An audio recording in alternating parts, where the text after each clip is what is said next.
This is how I feel today, right? I used to watch this white man on a boat. I think his name's Captain Cruz, right? He's come on Captain at the Chesapeake. Captain Chesapeake. Yeah, so he come on 3 o'clock when you get out of school, and he had a saying, right, at the end of the joint that always stuck with me since I was a kid. 2 things that have stuck me since I was a kid. My uncle told me that everything ain't glitter, ain't gold. And I never understood that till I got older. And another thing that stuck to me, so you want to be somebody important, be yourself. You know what I mean? They 2 things are always stuck to me. At the end of every show, he'd be like, if you want to be somebody important, be yourself. Man, we pulling up on 5 years of the podcast business. We always show unconditional love. We always jumped in DMs. You know what I'm saying? Some people reply to, 80% reply to our DMs. But something I take personal from the bottom of my heart is this. When you send an invite, right? You know what I'm saying? And dudes don't show up. And then dudes they watch your whole style. You know what I mean? They really respect what you're doing. But they don't have enough heart to be a man about things. In this business, we've been played with a few times, bro. You know what I'm saying? By your subway radio shows, your back block, whatever the fuck the shit is. You know what I'm saying? Like all that, bro. You know what I'm saying? Still show love and support. You know what I'm saying? I'm not hating on nobody in the city. I want everybody to touch this money. It's too much money in rap, content creating, studios, podcasting, radio shows, comedy, anything, bro. We all can eat. But, man, I'm sick of you niggas, bro. And listen, man, 1 thing for sure and 2 things for certain, bro. We stand on our own, too, with or without any platform, with or without anybody shooting our shit. It's going to get shot. You see what I'm saying? It's going to get shot. That's just how we getting down, bro. And it's a million podcasters and a million people doing what we doing. But our whole thing is we going to outwork them. You feel what I'm saying? We going to outwork them. Whether we got somebody shooting them, we going to outwork them. You know what I'm saying? We going to outwork them. We going to let everybody play their little teeny mind games and everything they do. And when that check drop, we gonna see, you know what I'm saying? We gonna see who got the most money at the end of the day. We gonna see who got the most supporters. We gonna see who got the most fans. We gonna see who gonna outlast. I'm saying we 5 in the business. You know what I'm saying? We undisputed. We helped everybody get up. You know what I'm saying? Everybody want to do what we doing. We helped the cameramans. We helped crews. We helped artists. We helped. We showed our love. We showed our support. And the only thing I ever got in this business was to give a real woman or real man a voice. Give an ex-convict a voice. Give a true artist a voice. Give a true person a voice. And everybody ain't true, man. I'm just saying, stay away from us, man. So all you niggas with your half-ass rhymes and that super space shit that don't make no sense. When you see me, don't speak to me, man. About to get on some high school shit and start punching people in the face for a living, man. Let's go, Lee. This that new. It's that new swag. It's that new swag. It's that new spaz. I say, new water, new ice, new neck piece. Police in the back, they gotta catch me. Only met me 1 time, she wanna sex me. New life, new bitty, and she sexy. New water, new ice, new neck piece. If the police pulling up, they gotta get me. Only after could I touch her and she let me. New bitty, new bag, new VV. I'm the nigga with the bag and I ain't trap me. I apply the little pressure, ain't match. I can fly it in the mountains like a Latin. I could never fall in love, I learned my lesson. Grandmother still alive, so it's a blessing. If my niggas down bad, I'ma catch them. 15 to 1500, who want pressure? 15 to 1500, who want pressure? Fatality, my nigga on the beat. Get rich and throw my niggas on the beat. Street cred and I'm good on IG. Touchdown, all these niggas hate me. Niggas mad cause that girlfriend's like me. All day and I'm Hugo Boss sing. Well known, you can Google my name. Same click, all that best I won't change. Yes. I'm about to get real sturdy. We back in the building with another podcast, and this is the unguardable, undeniable, unbreakable RawDope Podcast. And it's given I said what I said. I said what I said, man. I said it, bro. Bite my tongue for no one. Call me evil or unbelievable. I bite my tongue for nobody.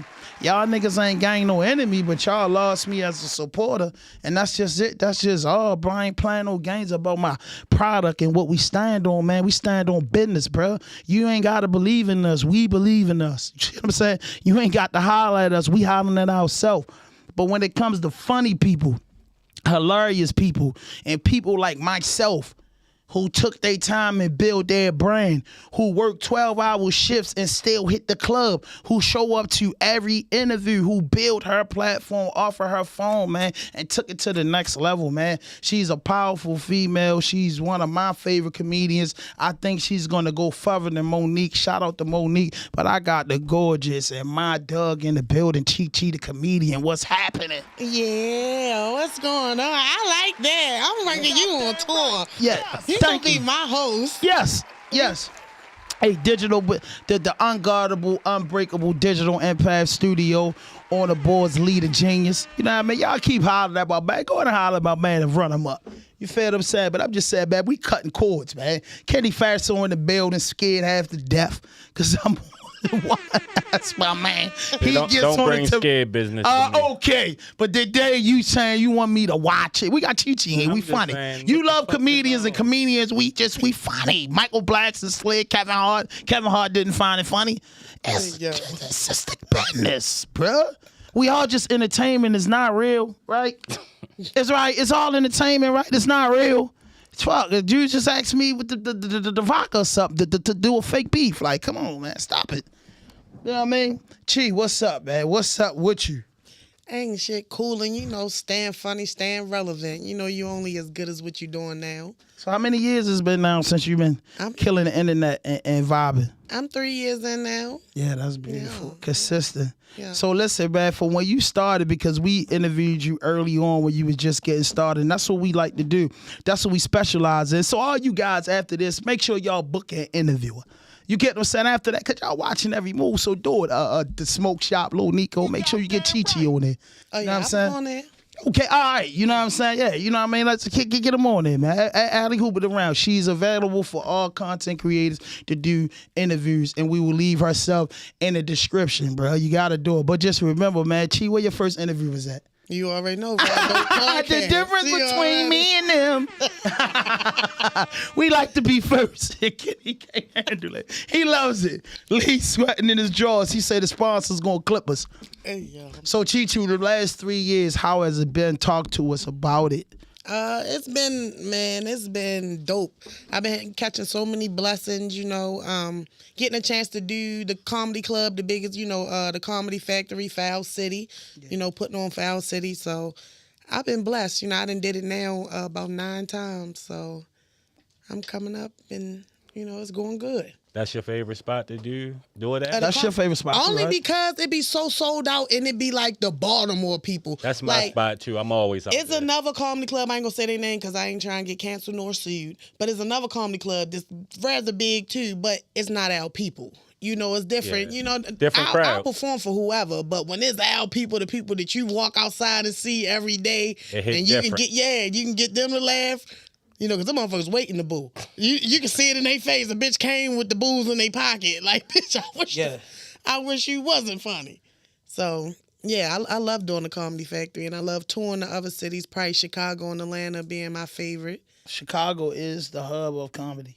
Yeah. Chicago is probably like one of the places I was considering taking out, platform there, because a lot of people just think of Chicago or the South Side and the gang violence, and I'm here to tell you that's only 10% of Chicago.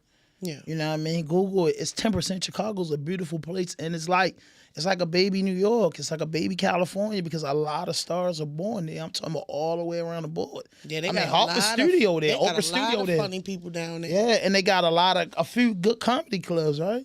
Well, I've been to Riddles. I went to Riddles when I was on tour with Cleon, and then I went back to Riddles. How was that? Tour We gotta talk, because you just getting money. with Darren Fleet, the one who be like, boy, behooves me was. So they both took me to Riddles. Both sold out shows. It was dope. Cleon selling out on the road? Yeah, no, he having some dope shows. He took me to we did like probably 2 shows each day. probably like 3 days, so like 6, 7 shows. What that was like? It was the learning experience, you know. You got to meet different people, you know, like your slang is different. Certain things that you say, motherfuckers might not understand. But I ain't gonna lie, I killed it. Every show that nigga put me on, I was a big dog. I was a kitten in the kennel purring, you know? So I definitely did what I was there to do, you know? And I learned a lot. I'm trying to go back to Chicago. And Atlanta, what was the crowd like for you in Atlanta? Well, I won the competition with Capone, Atlanta's Comedian of the Year or whatever. I went down there. Everybody was telling me, Cheche, don't go because Atlanta's going to choose Atlanta. Atlanta's going to choose Atlanta. And I'm like, nigga, if it's about being funny, then I got a shot. Right. And I went down there and I won first place. So after that, I took off running. When Capone came here to the Baltimore Comedy Factory, I opened up for him. When Lunell came here, I opened up for her. Well, I was like, nah, come on, now, Lunell, that's got to be. I think she's like the Robert Harris of comedy. What on you? The female tip, yeah. She's the Robert Harris of comedy. She's the Bernie Mac of comedy. What? She's the OG. Like, she just did her Netflix special. I'm so proud of Lunell. She is my OG. Like this woman, when I tell you, she does not do openers. And I went to this lady's show requesting to be an opener. And she like, ma'am, if you know me, you know in the history of any show I've ever thrown, I ain't never let nobody come and open for me. Because if you ain't funny, my product ain't funny. Now, Lunell shit wasn't funny. Did she let you open up? She let me open up all 2 days, both days. Like, I came back. She said, a round of applause for that. That's like history. And then she's like, round of applause for that. She like, pull your phone out. I'm about to do something that I don't do. And then she went on stage and she told him like, like before you come popping anywhere else, you pop in your city. And she like, you got this motherfucker on tilt. I don't know if we can cuss. Can we cuss? Goddamn right, this my shit. This not. Okay, hold up. You got me pumped. This ain't that. Yeah, this ain't that. Okay, this is us. We own it all. No, she was definitely just like, you got your shit on lock. Like, you know, it starts in your city. Once you get your city, you know, you get out there. And she was like, you funny. I respect you. Keep going. And I was on the side like, right, as you should. Yeah, so I didn't, you know, I did her. I did Funny Marco, Moneybag, DC Young Fly, best friend. I did the show with him up here. So it's just been going. I feel like you just missing management. Yeah. I feel like I had 3 people recently. I ain't gonna lie. I don't want to. Somebody flew me out or whatever. And that's a good sign. It was like a nice Airbnb mansion type, you know, photo shoot. They wanted me to do lingerie because, you know, I'm about the bigger, the better, the wetter, the BBW. Yes, God. Of course, you know, things falling off the bone. Yes. But they wanted to do lingerie, so they like spoiled me. And then at the end of the trip, they pulled out a contract with all types of. I got public education. I'm from Baltimore City, so certain words I couldn't even understand. It was just thick as shit, and I'm like, sir, I'm gonna get back to you. But by the time I got somebody that did know what was going on, they like, she ain't no fucking way in hell. You're already established. Like, they can't get that big of a percentage when you're already selling out shows. You're already doing, you getting booked. Like, you know, so I was like, I don't know.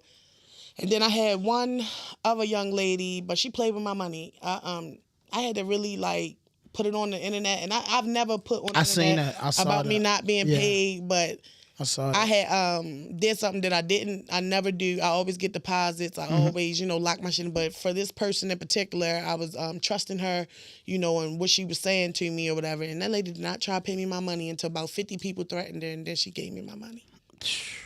Yeah, so. Wow. And I was like, damn it. Right. And she wanted to be my manager. I was like, oop, boop, you can kiss that goodbye, and I'm going to be But big. I still think you need a manager. I do. Because you already did it. Like, now it's like, okay, what's next for her? Like, she needs some films, some short films, commercials. Yeah, I just did a movie. I was in a movie Round of applause for that. That's what's I was just in a movie theater out in is it Capitol Heights? 2 sold out movie theaters. It's called The Kickback. I seen the clips. Yeah, so and I ain't gonna lie, Red Grant was in the building. It was a lot of like people. I was like, they came to see our movie, and it wasn't that I didn't believe the movie was gonna be that big. I just didn't know that it was gonna be. When I got there, it had to be like 600-700 people in this building, red carpet, cameras. I'm like, oh, bitch, give me my lashes. Wait a minute. Right. I have to go back to the car. Like, give me some heels. Wait a minute. Right. Like, yeah, because I definitely went in there not knowing. Like, and shout out to my man Goofy. He just did a Jacquees show with him, and he was just with Martin Lawrence, and that's the person who put me on the kickback.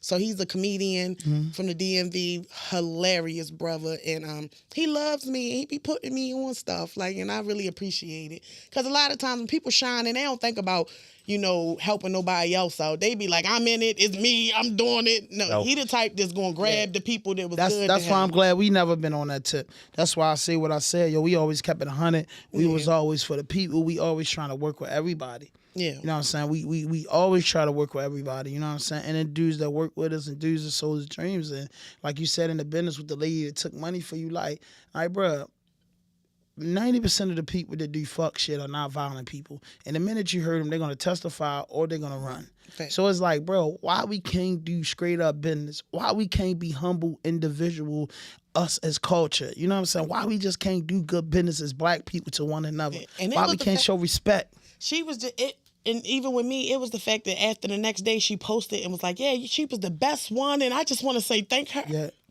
Bitch, if I was the best one, give me my goddamn money. Thank me with money. Yeah. Pay me. I was like upset because it wasn't like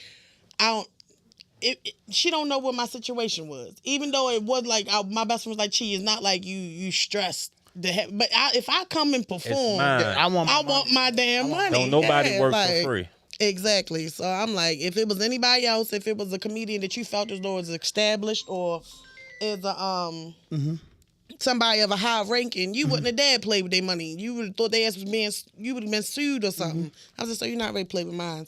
So before I got ghetto, I was like, let me send a couple of my ghetto friends into her inbox, and they was on her ass. Yeah. Boy. They was on her ass. What's your dream venue of performing at? I think I know.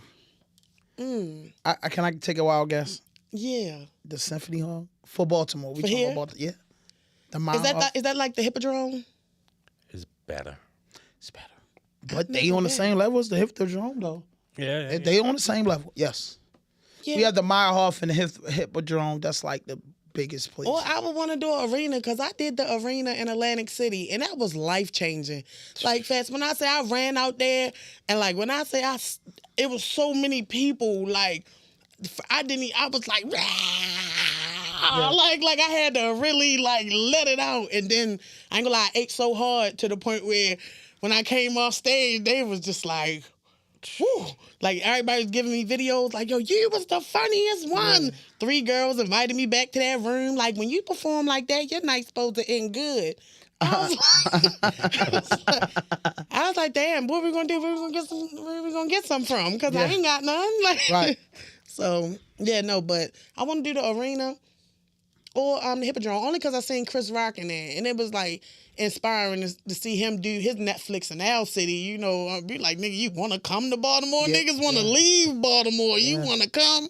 So I definitely want some of my great moments to be in my city because this is where I started from. If these motherfuckers ain't believe in me, I feel like you had some great moments. Like, how was Titties and Tunes for you?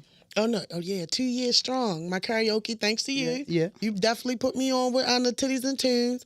Dawn, I call her boss lady. She's still a great friend. You got that for me, boss lady. I would say she's still a great friend. Love her to death. Like, shout out to Miss D, man. Shout out to Dominic. She has her culture best interest at heart. Yeah, and she do what she can. Like, she let us record there for like 6 months, and I appreciate it. And then she let us record in our office outside the building and let us smoke. And then she told us, like, look, I'm coming back and I want y'all home. And I said, shit, Miss D, you got that. Yeah, definitely. No, she been good since. You know what I mean? She told me, like, the new one's going to be upstairs. And she was like, it's upstairs with the music and nobody won't bother you. And I'm like, yeah, we ready to go. You know what I'm saying? I like that, but I love what you was doing. I came a couple times to catch you, but I love what you was doing because I feel like that 2 years with you with Titties and Tunes, it gave you a home base where you were at with somebody guaranteed to see you. And you know, I never missed a Tuesday except one. Right, you ain't supposed to. In 2 years, I never missed a Tuesday except one, and that was because I had got booked in Boston. Mm-hmm. And I ain't gonna lie, that was the nicest show. Like, the hotel room that they put me in, the man took me to the room, and I just looked at him. I said, I ain't sucking no dick. He was like, what? He was like, what? I was like, I just want to establish some shit before I even put my bags down in this nice ass room. Right. He was like, Chi, we excited to have you. What's wrong with you? Right. I was like, I don't be knowing how show business it's given pretty much that you there. I'm trying. You there. It's like, that's what we say in Baltimore. Me and Don't say that, because you know when you there in Baltimore, nigga, I ain't nowhere. I'm still working. Yeah. But no, I'm talking about as far as you pass the steps from 3 years ago when we first interviewed you, and I remember your conversation. You was like, I was just doing it was something that I wanted to do, and I tried it and it worked, and I'm just seeing it where it takes me at. People are pushing me to do that. They just see, like, I watch you. I was like, damn, yo, Chi really grinding, and to see the people that's established, like, your name is already ringing bells in the industry. They know who you are. Coming from this small city, coming from, they say it's the worst place in the world to live. You know what I'm saying? They heard you. And you did that shit, you know, with the help of friends and people holding the camera, but you really stay consistent with yourself. Yeah. Because it's so hard being an entertainer, so hard to be the one that's leading the pack. Like, you be like, I need a camera team, though. It's bad because it's like, it's a lot of comedy clubs that want, like, features and stuff, like, that let you host and or pay you, but you have to send them a 7-minute or 10-minute clean clip of you. And most of my clips is somebody in the audience thought something was funny, they recorded it or something like that. So now I've been like more into making sure that when I do throw like big events or I get big shows, that I actually have somebody there to film my set. But I haven't even found that yet. I'm not a hater. I'm not a hater. A round of applause for me, because that's what I do. I'm far from the relief pitcher. I'm the closer. Yeah. The Mariota or the Marriott. You know what I'm saying? I'm far from the relief pitcher. I'm the closer. I'm the closing pitcher. Lee will be good at that. You know what I'm saying? Lee will be good at that. But I like to share our experience. When we did Titties and Tunes and I called you up, I never forget it. I have to share the story with people because they wanted me to do it. It's kind of like, yo, hoes, this and that. And I'm looking around. I'm like, nah. I was like, I got somebody for y'all. And they was like, oh, I like Cheche. Yeah. And what the fuck? And I showed them clips. I'm like, nah, give her a chance. It's going to look phony the first one or two, but I'm telling you, she gonna build it up. She gonna build it up. And Miss Dominic said, send her here. And I remember I told you about it. DM'd you, oh, boo, boo, boo, boo. You went and showed up, man. It was history from there. What's the biggest crowd you had in there? I didn't have sold out nights. I did a comedy show there. People couldn't sit down. Dang. Like literally was standing in the hallways and stuff. And she was just like, gee. I was like, I told you, because she was just like, you do comedy, why you never threw your shows here? Right. And then I threw a show there and it wasn't even enough chairs. It was like people couldn't come in. Like, so I did comedy there, and then my karaoke pretty much starts having good crowds every Tuesday after like my first 6 months, and then it might have fell off like probably 2 months when it got like snowy outside. Cold, and then we was back up and running. I got people that came to Titties and Tunes that never missed a Titties and Tunes. Yeah, that's what... like factuals. I call them. You feel me? My Old faithfuls. Yeah, you know, my Titties and Tunes. It was a vibe. It was a vibe. It wasn't violent. Yeah. It was the home, and 740 was just a great place for people. Yeah, I never had no altercation on a Tuesday. Yeah, like they never really had altercations out there. Period. So, Cheche, who's your favorite comedian? I love Bernie Mac and I love Luno, and I seen this new comedian, and I'm not even gonna say that because I got some shows coming up with somebody, and I'm not going to say that the other person is funny because I want to see this other person first. So I'm going to rebuttal that and just stick with the Luno and the Bernie Mac. Yeah. Good choices. Yeah. So why you pick Bernie Mac? Because he's fearless. He really don't care what you think about what he has to say. It's about what he wants to say. I feel like comedy, he used it as a venting tool. It was like a way to him that he can express his organic self, you know, as crazy it might have seemed to everybody. So it just gave me a knowing that don't back down. Like, don't be scared to talk about what you want to talk about just because you're a female or just because somebody might look at it like, she talking about that. Yeah, bitch, I'm talking about that, and use a whore. You know, so but yeah, no, just how true he was to himself and how blunt and outright he was. Like, that's kind of how my comedy is. My comedy is bold. It can be very Like, what the, oh my God, like, this girl crazy, so. Who was the first comic you remember ever saying, like, damn, you're funny? The first comic that I seen that I was like. Stuck in your head, like, that, yo, yeah, that's my crazy man. Because I remember Richard Pryor, like Robin Harris. Oh, Robin Harris was the first one. Are we talking about locally or? Period. Oh, I ain't gonna lie. I started comedy with Trap Comedy, which is a group from out of Baltimore. Shout out to Trap Comedy. I've now been announced as the first lady of Trap Comedy. Round of applause for that, Lee. Yeah. Well, what makes sense? You're the only person we know from Trap Comedy. It's the other girl. It's Bruce. No, it's no females in it. No, I'm talking about, but you, like, far as like funny females, is you. It's just, and it's another girl. I gotta think of her name. I look on my internet. She's a dark skinned chick. I would love to see her. I can't remember the name. Are you Sanchez or something? Oh, Maria Sanchez. Yeah. I thought she like y'all was grinding. I mean, I thought she was funny, Chi. Like, but I'm saying it's a West Baltimore thing. So I'm say what you want to say. I'm from West Baltimore, Northwest Baltimore. That's what I'm with. Kill me because I'm rocking with the homies. Yeah, no, it's okay. It's okay. I mean, she's all right, but she's not real. I mean, I understand. If that's what it is, it's what it is. We ain't scared of nobody. Some are funny and some are hilarious, you know? Yeah, right. Like, I'm funny, Kenny's hilarious. I guess this is a show funny, for it. Lee's hilarious. Like, these guys are hilarious. I get it. No, she funny as really shit. No, she is funny. She funny. That you Let me really stop. No, but Kenny is my OG, my big brother, because he's older than me. And I say this to everything, and I know that you've been in the grind by yourself. It's nothing like having somebody that like you funny and you do your thing, but it's nothing like having somebody on your team that you bring an idea to, and then over the years that idea becomes a part of them.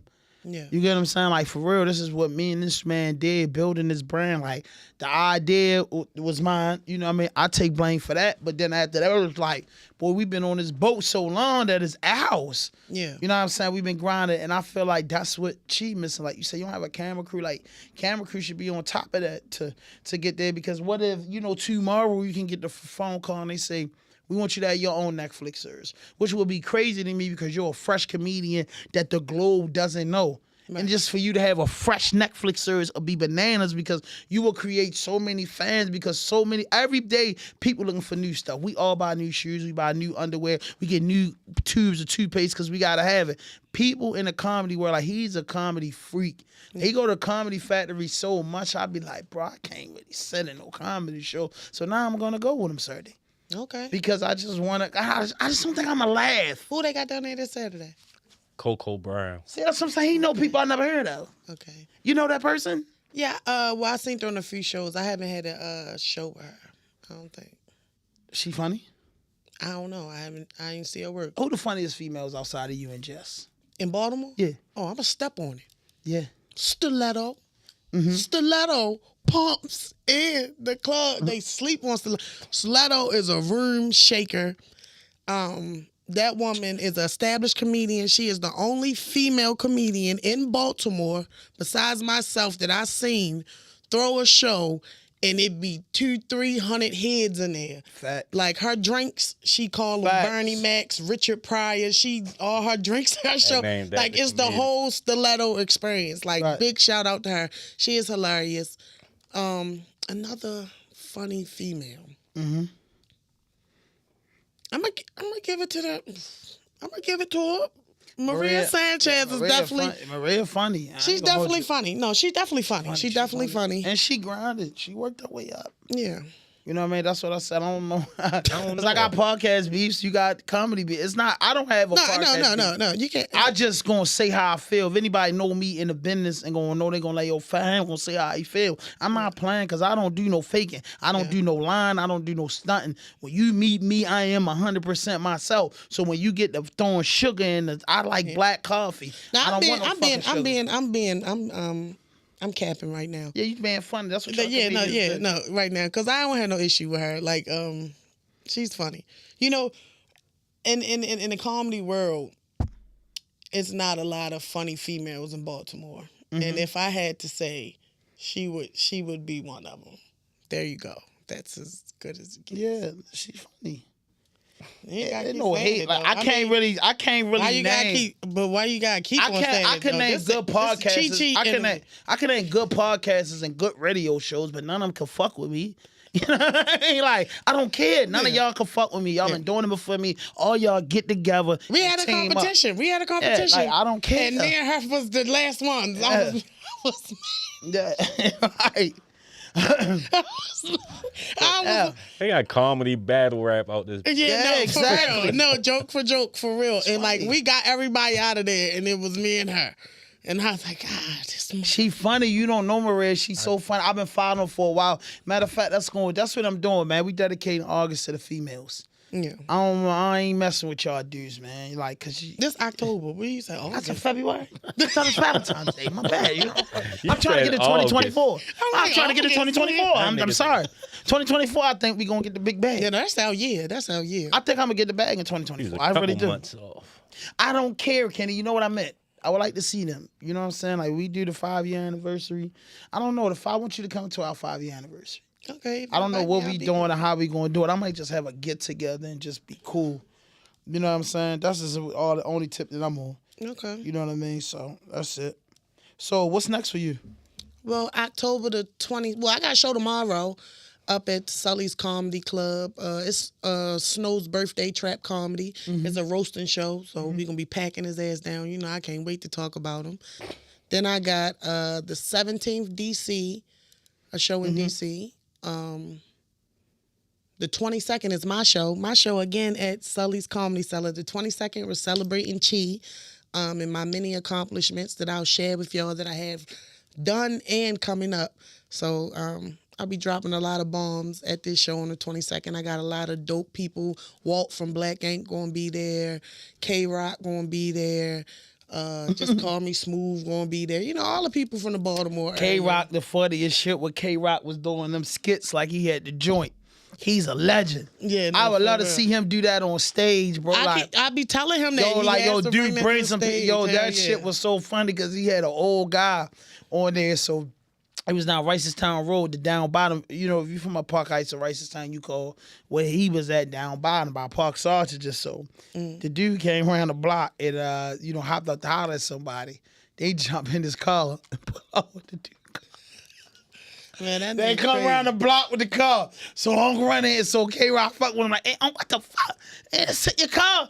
Like, man, I got the bit on what you want to do. So Uncle ain't joking. Uncle like, hey, come on. So he like, there go that nigga right there. What you want me to do? I got to do it. Uncle said, shoot that bitch. Uncle said, shoot that bitch. I said, K-Rock and them, I was no more good because I said, would have been a nigga co-defendant. Him and Girl was funny. Their videos be hilarious. And would have told, bro. I couldn't believe it. And then when he had the girl, bro, that shit was hilarious. Yeah. Oh, that boy's a legend, man. I want to see y'all do a comedy tour. Is that possible? Definitely. If people, it's so crazy. It's so crazy. And I'm gonna say this: everybody want to be on the ticket, but don't nobody want to do the work. And it's like the popular faces don't mean shit if you can't put an ass in that seat. Yeah, that's like a fact. You are only as big as your supporters in this comedy world. Like you can't perform in an empty room unless you're gonna add some fake laughs or something. But you only as big as they add fake laughs? I mean, some people, when they don't like television. Yeah, even big like celebrities, they got seats called seat fillers where they let free people in their show because they couldn't sell it out and they still needed to look good. So they sell people. Oh shit, I'm gonna start doing that. And then you wait for the seat fillers. But and November the 4th, let me shout this out, y'all. I'm with my guy Chris Kennedy. Y'all might have seen him on Repo. I got the hookup too. We are on tour. Me, Chris Kennedy, Ray Diva, and my guy Pretty Smiles. First stop is Baltimore, November the 4th, and we on tour from there. You know, my guy is. You said your guy Pretty Smiles? Yeah, he be with the guy Chris Kennedy from the movie Repo. That's his name, though? Yeah, but whole time his smile ain't pretty. His teeth fucked up. Oh, all right. Yeah. All right. That make it better. Yeah. That make it better.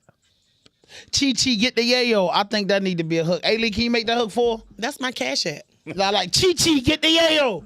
I like that. I think you top dog. And I think, you know what I mean? I'm not gonna say no names, but I think certain people should reach out. You know what I mean? On an open up tip. I know. I say certain people should reach out on an open up tip and do right. You know what I'm saying? Because I say, bro, like, what happens if she blow up? And then people, I know you're going to double back for the comedians that's in the mud. That's a fact. But should you fuck with the A-list that's not fucking with you ahead of time? I mean, I'm going to tell you like this. Business is business. I ain't trying to ride nobody wave. And if you don't feel as though you want to extend the hand, then that's on you. Mm-hmm. I got to be true to who I am. And anything that's for me, I'm still going to get it. You know, it might take me a little longer. It might have could have been a little easier through your way. But if you don't believe in me, bitch, you just watch. You just watch. But I know the people that you're talking about, and don't think I ain't been in their inbox, because I be in y'all inboxes asking, can I open up for y'all? Because I'm not. Do they leave it on scene or just look? They don't even look. I'm going to tell you, one of them said to me, since I'm going to tell you this. I don't give a shit. All right, so boom. Cleon invited me to a show with Jess Hilarious. Was down there. And everybody, Bruce Daddy from Trap Comedy was like, yeah, we know Jess the Queen of Baltimore, but fuck that. In the hood, every day with me at the corner store is our Queen of Baltimore, Cheche. Mm-hmm. So y'all got meet. So we end up, they end up taking me to the back balcony and shit. We end up taking a picture, and she was just like, you think you popping in my city and I don't know who you are? And I'm like, well, if you know who the fuck I am, answer your inbox. Like, I've been in there for 3 years now. Like, it's only respectful. They like, Cheche. I feel you, because I've been in our inbox for about 3 years. Shit. I've been in an inbox for 5. Like, nigga, let me open one show. Like, what the? Yeah, so, like, it ain't about nothing else, but like, hey, but bro. I mean, I'm going to tell you, from this city and like now being in it, from my point of view, from when I first was wanting to open for her and seeing it now, a lot of motherfuckers is they only fuck with you when it's beneficial.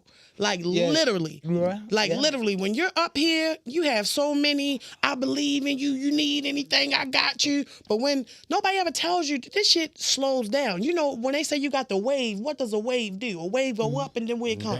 It come down. And when you on that downward spiral, a person like me, I never knew it because I'm a baby in the game. So I'm just coming in and I'm up high and everybody love cheating. Yeah. I'm getting booked crazy and I ain't got to work no more, nigga. I'm making money. I stopped working for a year. Like, what? Doing just straight comedy, making good money. But then once my little wave slowed down a little bit, I'm like, oh shit, they don't like me no more. Wait a minute. I'm like, bitch, I need new jokes. Wait a minute. Like, but they like, nah, Chi, you've been booked too much. Niggas, they not tired of you, but you can't keep booking. Every show can't be a Cheche show, nigga. Yeah. You gotta set to the side too. So now I'm just like, nah, when it ain't a Cheche show from them, it's gonna be a Cheche show from me. So I'm throwing my own shit when I'm not being booked. I'll book my damn self. So how that work? I'm throwing shows. October the 22nd, I'm throwing the Cheche show. Come see what Cheche talking about. Where? I'm doing at out in Towson. At Sully's Comedy Club, right. Okay. October the 22nd, I'm going to be performing as Cheche. I'm going to be performing as my patient JoJo, and I'm going to be performing as my dead mother. So, wow. It's a lot going on. Round of applause for that. For you saying, if they don't give you the bag, you won't just go get it. Yeah. Pull that comment up on the screen because I can't see that is. I think my eyes getting bad. Yeah, pull him up. He's always sick of some shit, bro. Like, when nigga don't come to work, he wants to comment.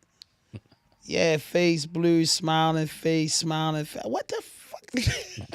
What is that? What is that, King Jack? Like, what is that? Blue face smiling. What's that mean? Fuck if I know. What, you hip now? I don't know now what we the fuck Sean that shit. and them, and now the episode is toxic. Is that what it meant? Oh. Toxic. Mm-hmm. Explain yourself. I know, because I made shots. Yeah, I don't care about that. So give me your top 7 Baltimore hip hop artists, because you spit yourself. And I know when I did the Respect is for the Chief hit me up, I never told you, like, oh, how the fuck you had them rapping? You know I rap too. So Cheche raps. I be doing a little bit. She was a spittable for a comedian. I think I heard her rap before. I don't know, probably in the pit with Shaka and them. That's where it probably was at then, because I swear I heard you rap before. So hip-hop has changed since the last time you've been on the show. So just tell us your guys that you listening to, because I know you support everything from Baltimore like us. Definitely. So, like, yeah. Okay, so I'm going to say rest in peace to Davo, President Davo. Rest in peace to Davo, man. I just recently started getting put on with his music. Like, I'm not going to sit here and lie. Yeah, I'm not going to sit here and be like one of those, I know him since day one, the first track he ever wrote. I was playing it when my mother was in the kitchen. Right. No. Before he passed away, though, my boyfriend is a personal friend of his. Okay. And he was showing me him and shit. And I was like, okay, it's a little vibe, so he was nice. I like Tato. Is it? Yeah, Tato. Yeah. I like him. Jack Ink with the arm. Jack Boy Ike. Jack Boy Ike. That's fucked up. But I love your music, nigga. I brought him up at the Jada Kiss show, so I remember him from there. Of course, YG Tech, but no, you gotta say it. He ain't gone yet. Yeah, he's gone. But yeah, he like you. He like I put like this Tech like he's big. Don't get it fucked up. Just like Scholar big, but I feel like we all big in our own way. You know what I'm saying? So it's like they still need their flowers. Yeah, they still need their flowers. He get his flowers, and he ain't. I feel like he's not past giving his flowers because people be like, I don't want to say Tech because he already made. And I'm like, shit, bro, like. He ain't go platinum yet. Like, and I'm quite sure he feel like as him being as big as he is, I'm 100% sure for knowing him personally, he feel like he only 30% there.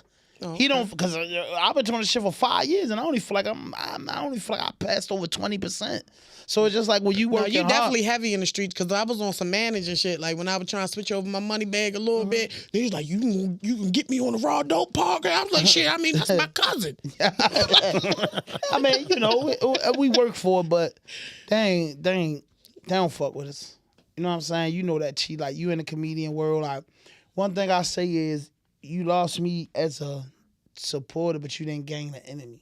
Yeah. That's my new saying. And my saying in the street, you might have lost me as a friend, but you ain't gained an enemy, meaning that like bygones be bygones. That's just the way I'm with content creators, other people. If you're not in my immediate circle of content creators that I know that you got my back and I can call on you, it's nothing personal, bro. I gave everybody an invite. I don't talk no shit because I'm just feel like I'm going to do this today. I respect every man and woman because I grew up in a shooting gallery. Yeah. You know what I mean? And I was raised up, was one queen in the house, and that was my great-grandmother. The rest was men.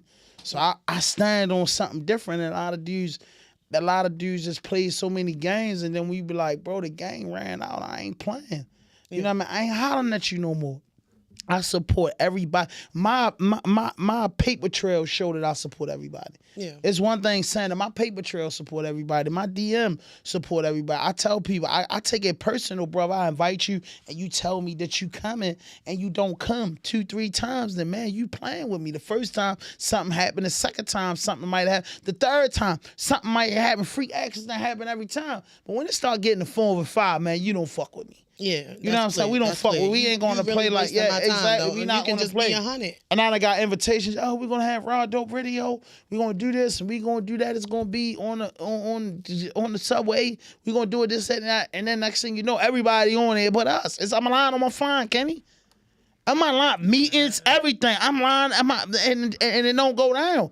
It's no love lost, but it's just that support there, bro. You know what you done. Yeah. I ain't one of the ones that hold grudges, but I damn sure ain't let you go and play with me. Yeah. You know what I'm saying? My smile is the same with your smile. If you want to be fake, we all can be fake. Yeah. You get what I'm saying? But at the end of the day, niggas know what they done, bro, and we grind, bro. Like I feel like we created this shit because we like, yo, people like Cheche, people like Tato, people like Money Jake, people like so-and-so, whoever don't have a voice because the radio stations, the big platforms, you got to be here to get there. Like, hold up, what about the people that's trying to get there? You don't want to hear their story before they made it? I want to hear a nigga's story before he got 2,000 subscribers, especially if I know he's a grinder like me, you, Lee, Kenny. If I know you're a grinder, I want to catch a story. And we wake up, how many people we done caught with 1,500-1,600 followers and was getting 200-300 views, and then in 2 years, they got 50,000 subscribers and do that. I'm stuck on the beginning versus everybody can interview you now. It's cool, I got the beginning. You get what I'm saying? It's always the beginning, there's always the end, there's always a middle. We never wanted to be the middle guys because we like, yo, let's give people a voice. Yeah. You know what I mean? And I salute everybody in the city doing their thing, but a lot of you niggas fake. That's just it. And how you feel about that, like in the comedian world, in the business world, it's good people out here, but it's a lot of fake shit going on. My thing is, I'm learning to be more protective of my energy in the sorts of, if I know in this room people are going to be there that don't mean me any good, any good or there to motivate me or anything, I'm not going to be there. And I mean, even though it might be a small group of people that do mess with me in that room, well, then you have to come where I'm at. I have events too. You have to come where I'm at because I'm just not doing it because with comedy it's all about your energy. Yeah. Them crowds, some motherfuckers can read you. Yeah. You doubt yourself, they can smell that shit. Yeah. You feel like you ain't funny, they can feel that shit. So you ain't funny. What? Yeah. You a comedy guy. He loves comedy. It's all about confidence. Confidence. That's the biggest thing in comedy, I believe. And making them see what you're saying. If you don't believe you funny, I'm not gonna believe you neither. Fact. I believe I'm funny. But then you just gotta have the talent, because some people got the energy and they just ain't it. I think the key to comedy is just you see what I'm saying. When somebody say you see what I'm saying, and to you make can a make motherfucker them feel see exactly what you're saying, it's like you go into a room and you take them on a roller coaster. You take them where you want them to be, visualizing what you want them to see. And that thing is so powerful because when you taking them there, they're away from everything that is reality. That late bill, that parent that just died, that boyfriend that's beating your ass at home. You in here laughing. This is the only medicine that you don't need a prescription to give, which is laughter. Yeah. Laughter is healing and it is powerful. And I'm starting to learn that. Like now, I feel like I got being funny down. Now I want to learn how to be hilarious. And when I say hilarious, I mean I've seen it's different laughters. You get that ha ha ha. I'm talking about that raw. Like I'm talking mother fall out the seat. I had a lady pee on herself in Philly at a show with me. Damn. And she was so embarrassed. And she was just like, baby, can you please help me? I was crying, girl. And she said, my bladder's so weak, baby. I said, all right, on the count of 3, I'm going to slide some paper towels under your seat, snatch the chair, you run. Her little old ass couldn't get up quick enough so everybody see. And they like, oh my God, did she really pee? But it's just like, it's a difference. So now I'm starting to be more animated. Like my facial expression, anywhere that I'm at, if it's anger, shy, jealous, shaking, I'm in them, I'm in whatever it needs to be, I need it to be visual. So now I've been doing that and trying to find my catchphrases. Like, cause this one funny ass comedian, he do some shit like, but when he do it, like in the mix of his jokes, the shit, I promise you, is hilarious. I'm not doing it right because I'm not him. I'm not trying to impersonate your shit because I have my own shit. But I think I know who you're talking about. That motherfucker, when he do that shit is hilarious. I'm like, boy, why can't I come up with just a little type of, I don't know. 2-step. Yeah, I don't know. I'm going to find it, though, one day. So just like doing this is like, how do you still be a parent in the mix of all this? Well, my kids are very supportive. Like my kids, they feel like they got their capes on. Okay. Like my daughter, she be like, "Mom, I ain't letting you down." She gets straight A's. My baby got student of the year. She had a picture in the front. Applause for that, Lee. Yeah, no, she got student of the year. She had a picture in the front office. Oh wow. Baby come home with straight A's. Don't play no games. She said, "You working? I'm working too." Yeah, like she don't play no games. And you got one daughter, right? I got 2 daughters. Okay. One's an artist. She goes to art school. She's been awarded by the mayor. My baby draw. Paint and draw. Like I needed to make a RawDope thing about that big. Yeah, like I'll talk to you. I'm gonna show you a picture of my baby. You gonna be like, hell no, not a 12-year-old. Nice. How old are they? 12 and 14. Oh, that's beautiful. So they embrace what you're doing and they keep doing what they need to do. Yeah, my daughter still be kind of shocked because like we'll be out eating and they be like, you wouldn't happen to be that comedian, and my daughter be like. She just be so flattered. Yeah. And then one day when I did the Comedy Factory, Capone let me keep his hotel rooms because they was on tour, so they was leaving. They just the comedy club give them complimentary hotel rooms. So I'm like, what the hell I'm gonna do with 3 hotel rooms and shit? So I'm like, call my homegirl. She at work. I'm like, shit, let me call my kids. Right. So I call my daughter. I'm like, what y'all doing? Blah, blah, blah. I get them both their own room. They like, our own room. They like, Mom. I love that. They like, we rich now. I round of applause for that, Lee. She say, Mom, we made it. That's how they got 3 rooms. That's different. I like, girl, if you don't calm your ass down, we got one day here. Look, go swimming, nigga. Yeah. Go have fun. Yeah, just have fun. Just order up the room service. It's not on us. Exactly. So that is beautiful. That is beautiful. So which one is funny? Chloe. I knew you had that one. My youngest one, she with the shits. But you know, I got one son. My son is a comedian. For real? Yeah. My son, I got him in the tuck in the hole. My son Chris, that boy funny. Like I tell you one of his jokes. So you got 3 kids? Yeah. Okay. I'm gonna tell you. How old is he? 8. Okay. Yeah. So this nigga, he got one joke where he like, yeah, mommy, you know my daddy new girlfriend, my best friend. So I'm like, what? I said, how she become your best friend, nigga? She ain't even put enough time in. He said, remember the other day when you whipped my ass and said you my mother, not my friend? Dang.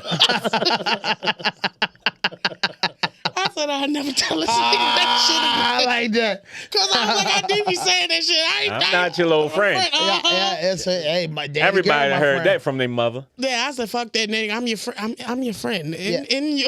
So you think he's gonna inherit the talent? He definitely. That boy hilarious. But now he take it over because he feel like with comedy, anything could be a joke. Yeah. So like everything. That's what Michael Blackson said. Everything is a joke. See, I got like a dark ass sense of humor, so some shit that shouldn't be funny as shit to me. Yeah.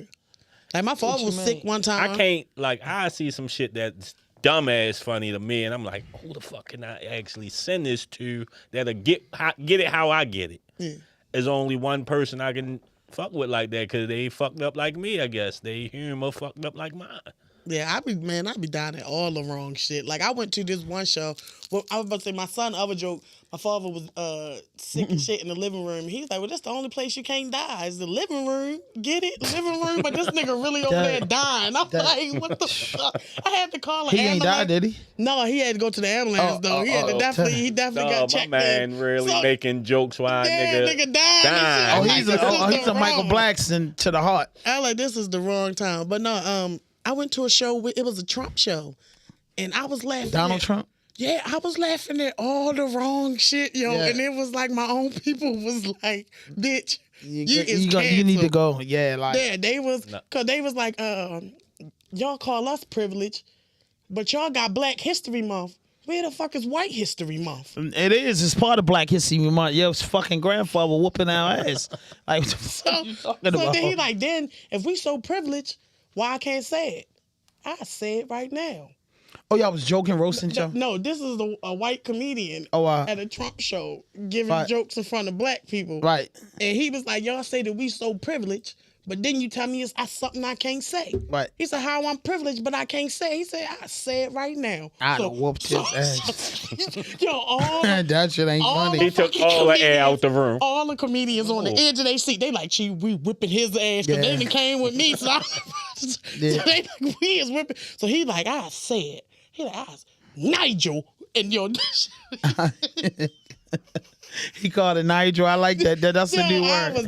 He gonna say, don't try to say, y'all, that I don't smell like mayonnaise. What y'all say about white people? And that was fucked up. No, he smell like wet dogs. Yeah, wet dogs and mayonnaise. It ain't no joke. I ain't know about the mayonnaise. I eat mayonnaise, but I don't eat wet dogs.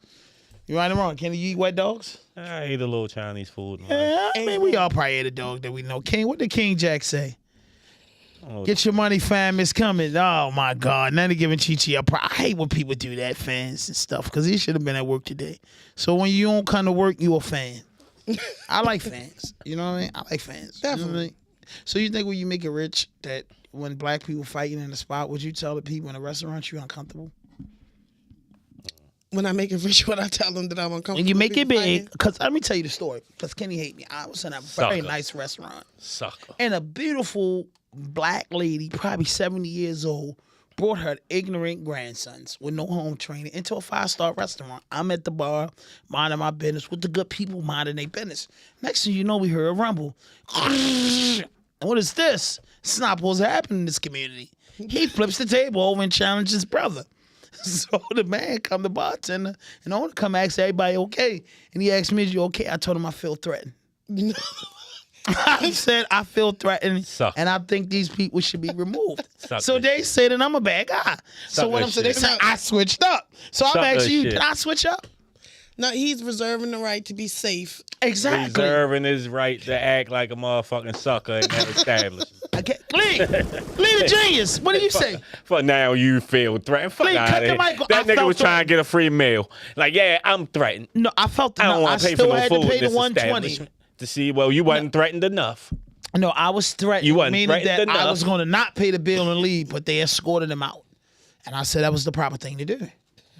You got that what do you man think? kicked out. I didn't get the man kicked out no way because me and the rest of the good Americans felt the same way. I mean, you flip a table over in a restaurant disturbing us. What they do to that react. man? I don't Niggas know. ain't just flipping the table over in a 5-star Gee, restaurant. did you hear the story? Because Because that's what he's saying. I don't know the man. I know that he So flipped the table over. why you ain't and he giving the challenged his brother. benefit of the doubt that man probably had a reason for flipping that table over? So why you can't brother. go outside and flip your grandmother car over? We ain't here to eat and pay our money, and we're in a good neighborhood. Maybe they you shitted brought that on them, ignorant Doug. stuff. You don't know what they did You to brought that man. ignorant stuff to a good community, and I wanted Maybe you they out. did something to that man. You don't know what they did to that man. I don't care what they did to that man. So you went out like a escorted sucker. him out. Not I want him out so I can finish my caviar. Yes, thank you. I like to forget about that. I like for you. If you're coming in a place with us, you know the maddest people in the world? Broke people. And I've been broke, and I've been very angry. So grandma looks like she made 90,000, 100,000 where we was at. So she looks very, very like she has it going on. They were well groomed and look well mannered until this kid just started being ghetto in the neighborhood. You don't know He started being the ghetto. I don't care what happened. Not being the ghetto. Sometimes You have to leave that your stuff ghetto on can be Pennsylvania reserved Avenue. to come out for certain You have fucking to leave reasons. that on Pennsylvania Avenue. Bullshit. You can't take that to Georgetown, Chevy Chase, and Townsend. Some- We sometimes don't want you that. got to, We don't want it in Bethesda. Can we you don't catch want it. the ghetto? We don't want it in Potomac. We don't want it on 42nd Street. We don't want it in Times Square. We want the stuff to stay in a section where Baltimore City Police can protect the people that's into that. But us people that go out, we don't want tables flipped over in a bunch of noise in a 5-star restaurant. We feel threatened, right, Chi? She ain't with you. 5-star restaurant yet. You did. Trust me. Lee, you will feel threatened, right? If your son was with you. Now, if your son was with you, I don't care. That nigga If ain't your like son that man with was you. about to shoot up the whole restaurant or something. I don't know. Shit, Acting that suck violent, you might have had a gun. Acting that violent in a public place, you might have had a weapon.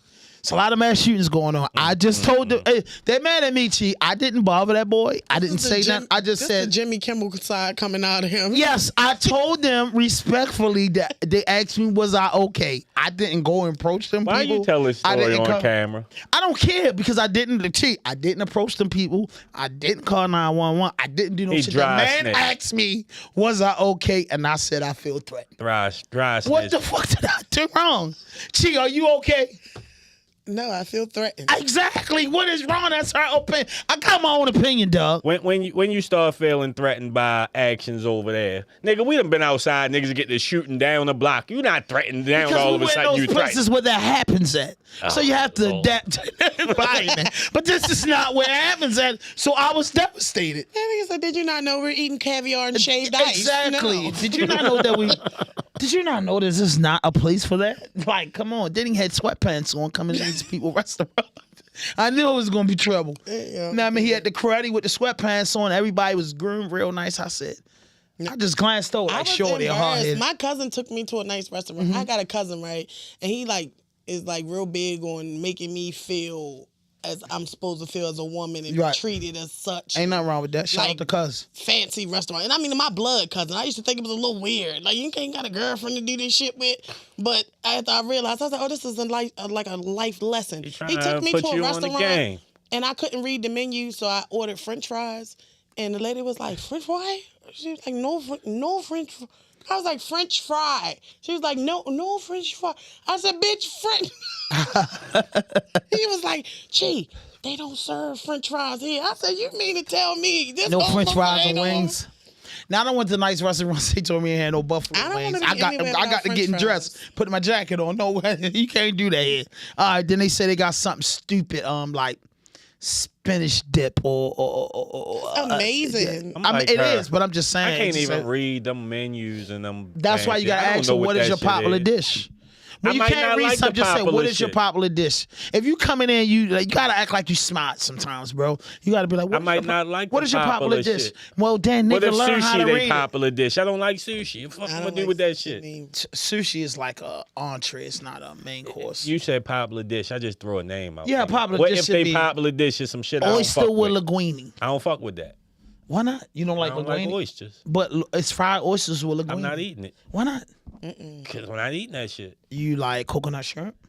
Not really. But I told you to eat that whole fish that day. You swore me down was nasty. And when you ate it, no, you said it I was said delicious. that nigga got a head and eyes. But I said that. And I ain't really want to look him in his face like that. But when you ate him, but was he delicious? He was delicious, but I didn't really want to look him in his eye before I ate him. Bro, how we gonna get these millions? What do you think Leo Cohen wants to hang out at I'm fucking not churches? eating that shit with them rich niggas, man. I am. I'm going to be sitting in there. We going to have some conversation. I'm going to drink my wine. Then I'm going to go get something to eat when I leave. Well, Kenny, you go around the corner. I can't protect you after you leave the restaurant because I'm not leaving without the bosses and the security.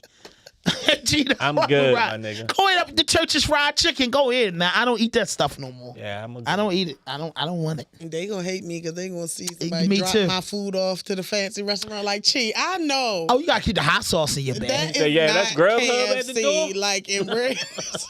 So, Chi, I got pop-up questions. This is the part of the show where I do random questions and I ask you random things, and then you can just answer them. And then Kenny gives his. We're gonna ask you some questions, this and why. So, what do you prefer getting your interviews from? Podcasts or radio? Only have podcasts so far. Oh no, well, you ain't got a radio interview? You haven't never done radio? Depending on what you call radio, because niggas be 92Q, Block Boy, DJ Duke. Oh yeah, I've been on DJ Silver. Duke. Yeah, okay. Silver. Okay. What's his name? Silver Shadow. Quicksilver. Yeah. Him. Oh yeah, I know. Okay, well I've done. Pork Chop. Them, that's radio. Oh, okay. Silver Shadow was a club. Silver Shadow. I thought that was the name of the DJ. No, that used to be. What's his name though? Quicksilver. Oh, Quicksilver. Yeah, the guy from DC. Oh, he's from here. Oh, you from Baltimore? I keep saying that. Like, he just live in Atlanta now, I believe. Oh, okay. I like podcasts more because they go more in depth with their interviews. I feel like with the radio is like more bland questions, more, and then you got to watch what you're saying more so. And my mouth is horrible. Definitely got to watch. So okay, that's the first question. The second question is: do you think if you into a relationship and you in love with your significant other, it's not wrong? Is it anything wrong with y'all having a girlfriend? A third party? Yes. How good is the person? How good is the spouse? I mean, if you and your significant other's on good terms and y'all say, we want to add some spice to the room, and he say, you go out and get it, would you think it'd be a problem with that? Could you live with that? Could you be poly? Excuse me. I mean, if see, I've dealt with women, so I like Napoleon ice cream, a couple flavors, you know. So I respect that. I feel like if right, do it again. But say no, but you goddamn right. Yes. If y'all both come to the agreement that that's something that y'all want to do, because I ain't gonna lie, once you've been with somebody for longevity, sometimes things get boring, sometimes things start to lose spice, and if that's the way you need to spice it up, then that's fine. But I just say be open to the same if she asks you. Kenny got a problem with that. Never. Kenny, I wanted that. That's why I did that. It ain't happening. No, let me get to the third question. Because, yeah. Ain't happening. So... Bitch, you better go cheat like everybody else in the world. Bro, like, I'm not inviting no nigga to our house. All right. Give me 3 signs of a female cheating. 3 signs of a female cheating? Yeah. When you look in her phone and it looks like that no one has ever texted her for the last 3 months. It be the same fucking message from a month ago. Facts. Yeah, because that's niggas and females. Niggas be thinking that they doing it by deleting shit, but it be like, nigga, ain't nobody text you in a month, nigga. Hey, come on. You see Uncle Mike I'm a and them big hit text me? deleter, though. Yeah, that one, and that's one. Gee, you done hung with the chicks and you done been in high school, you know. Yeah, when they ain't kicking it out. Because I'm a firm believer of if you make them leave empty, it'll live your life simply. Meaning, don't let him leave the house built all up, angry from he ain't busting up. He busting up on the way out the door, coming back in. I make sure he couldn't hear shoot dust, bitch. Yeah. It'd be powder coming out that dick fucking with me. So, yeah, if she ain't giving you none, she definitely giving it somewhere. Because, especially in Baltimore, people is fucking. We fucking. Everybody fucking. They fucking in parks. They fucking in groups, clubs, everything. They fucking everywhere. Right. And the third way that you would know if your female was cheating.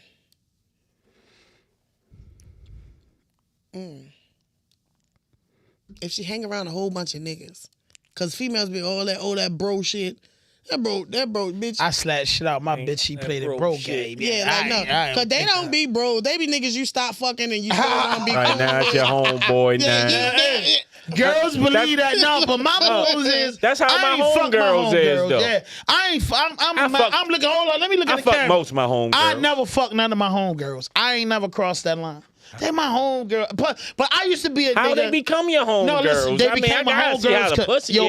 Before I can make you my friend. No, listen, bro, I ain't gonna lie, cause I had like real homegirls. I did the time in prison. I had a homegirl hold me down 5 years and never did that. That's my friend. I look at her like my sister. I'm gonna tell you the only way. I'm gonna tell you the only way. That's not your homegirl if you fuck her. Listen here. That's your old thing. Man, fuck all that. Yeah. That's not your homegirl if you fuck her. She gave me some pussy cause she my friend.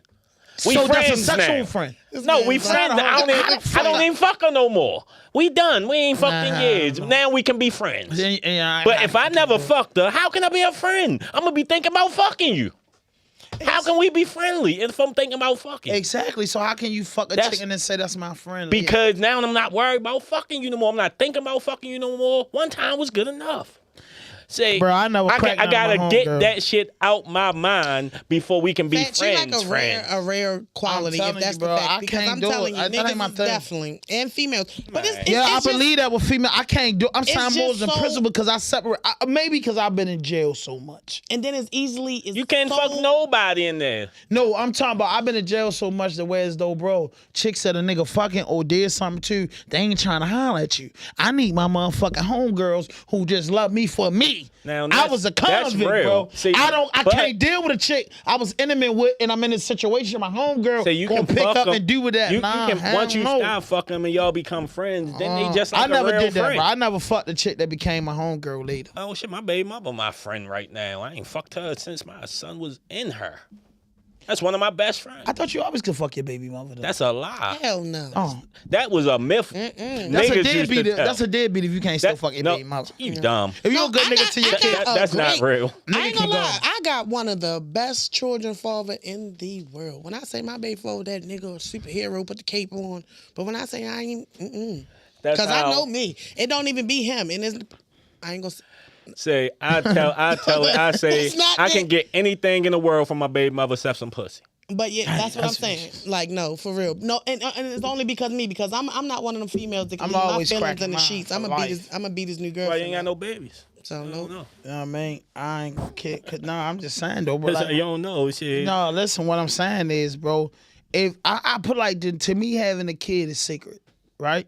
So you have a kid is sacred, bro. Like y'all shit. It used to be sacred. That shit ain't sacred. Hold Kenny. I know you got a baby and a stranger, huh? Listen. Go ahead, let you talk, and then I can finish. But I want you to get it out so I can talk. Sacred no more. People used to have babies. They had to get married. They had a baby.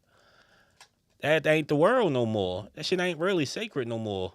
You can know a bitch for 2 days and get her pregnant. If you know a bitch for 2 days and get her pregnant, I want to cut you off, bro, because you a type of nigga. It has happened in the world, my nigga. It has happened. HIV type nigga, man. It has happened, my nigga. You niggas don't use condoms as playing with fire. At all. You niggas that don't use condoms as playing with fire. I'm here to tell you, you insane, my nigga. You ain't never walked into a gas station and seen that motherfucker low on condoms. I did. Up Park Heights. Up Park on Mount Street. I've been a lot of places. I tricked off a lot. Them niggas got them bitches in the drawer. Greenmount. I have never had a gas station like, no, we ain't got no more. Midway, the know you done ran out of condoms. Condoms run out. They have condoms, put them in their pocket. It's 6 billion people out there. Put that bitch on and be like, it's only 100 million y'all that don't like condoms. And guess what? Everybody ain't getting no pussy. Yes, There's a select few niggas getting some. Everybody ain't getting. But if you first time you how many times you got to crack a chick to go in a row? I don't got no number. Answer the question. I don't have a number. So you'll go in a chick raw that you just met the first day? No. You're not lying. just met the first day. No, I'm telling you, I'm not doing that. I know. That's a stranger. I ain't cracking a stranger. But you just said niggas had babies and 2 nuts. I'm going to tell you how it go. I ain't say me, nigga. I said niggas. I care about my penis, bro. I'm going to tell you how it go fast. They fuck you the first round, nigga had a condom on. Right. Once that condom gone, niggas is continuing fucking. They still fucking. I was raised up by a man, bro. I went to prison, so they showed us what that virus can do. And I'm saying a lot of people who play those games, I had uncles and aunts pass away from HIV. My Uncle Dixie Boy, one of my favorite uncles, I watched that shit do that to him. See, I'm speaking from a standpoint that men and women probably never seen shit. If you never seen a person after you shot them 7 times and been charged with it when they give you the autopsy report and you seen them bullets, you wouldn't know how detrimental they are. Yeah. I watched my favorite uncle. I should be so scared to go get $20 from him when he got his check because my uncle, you know what I'm saying, he was a dark-skinned, thick dude with curly hair. Man, I watched my uncle shrink up, and I heard rumors it was shooting dope, and then it was one of these dirty ass whores. So at the end of the day, when they taught me that a condom can protect me, it can 80% protect me from getting that, I think my shit just that. I believe in myself, bro. Maybe it's a fat light skin thing, but I'm just saying, bro, I'm not going up in these holes, man, without no condom, bro. It ain't that good, bro. Ain't no pussy good enough to burn me while I'm up in it, and that's really the real deal. I'm gonna tell you one thing. Look, I work at the hospital. I'm gonna tell you some real shit. Some of the best pussy I ever had in my life, I got burnt. That day, I work at when the I hospital, thought it was the shit. I work at 2 of the largest hospitals in Baltimore, Bayview and John Hopkins. Yes. And when I say, I heard that. I used to date a baby girl. These people come in there sick and beautiful. Beautiful. That's what I was told. Nigga, you be like, shit, clean them up now and meet me in the bathroom, boy. Go get you shot. What, that, bro? You be like, for real. I think that's so serious, bro. And I want to teach that, you know, later on down the line, like, hey, bro, sex to really catch a good nut, bro, is really, Tyra Banks told you this, it's really a good 7 to 10 minutes.